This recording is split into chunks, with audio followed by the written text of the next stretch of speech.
Hey everyone, gonna do another video on my tank today. I had a request to do a video on my overflow, so I'm gonna talk about that in this video real quick. As you can see, my overflow is a DIY overflow. I built this overflow about 4 years ago, and I've used it in a few different setups as I've upgraded over the years. It's been an awesome overflow. It's worked flawlessly for years. Every time I turn off the pumps or power outages, anything like that, it's never failed. It's been awesome. Yeah, I've been pretty lucky. It's worked really good. I've heard a lot of people having issues with DIY overflows or any kind of overflow like this in general, even manufactured ones.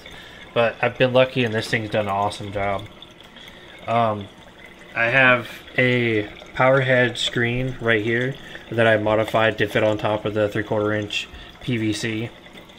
And that helps keep the fish and the snails out, and also I can pop it off really quick so I can wash it with the toothbrush if I need to. And then, as you can see in the back, it's pretty thin. It's all 3/4 inch, so my tank sticks off the wall about 2 inches, and it gives plenty of room for it back there. Then I have a 1-inch hose that goes off the back down to the sump area. It goes back behind the tank, over the shelf, and then into the filtration area, which I don't have a filter sock in here right now because I'm cleaning them, but that's where that goes. It's crazy simple. It's done a really good job. It's never failed. I never have issues with it.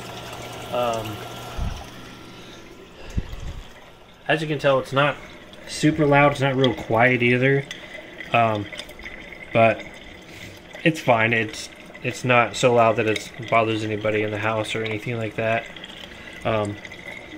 I could potentially make it a little quieter if I turn the flow down, but I think I have the flow right where I want it. It's somewhere around 300 gallons an hour or so, and it does a really good job. I do plan on moving this overflow from kind of the middle of the tank where it's at right now to the back right corner, just because I just want it more out of the way, and then I'll have to move my power heads around a little bit. I also thought about the idea of making the overflow shorter.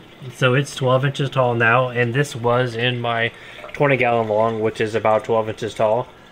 And I am wondering, I haven't tried it yet, if I can make the overflow itself maybe a few inches shorter, just so it doesn't stick into the tank as far as it does now, and it would still work the same. I'm not really sure. I've thought about building one that's maybe half the size, only 6 inches deep in the water, and see if it works the same way. And if it does, then I'll kind of stick with that and maybe go to a 1-inch PVC just so I can potentially make it a little quieter.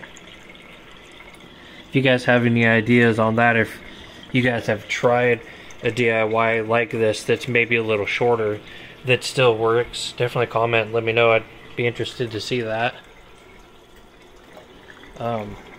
But this overflow is super simple. There's really nothing to it, and it does an awesome job.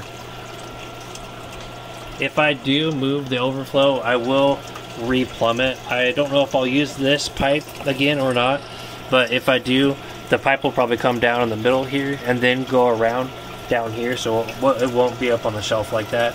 It'll be more of a drop than it is right now. It'll be a steeper angle, almost straight down, really. It should come straight down and then over the refugium in the back and then down here. That's the plan if I do move it.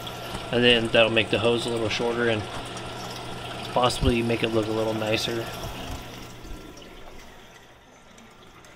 But that's it for this video. There's really not a whole lot to it. It's a super simple design and super effective. If you guys have any questions or comments, leave them there, and definitely like the video and subscribe if you guys want to see more. Thanks for watching.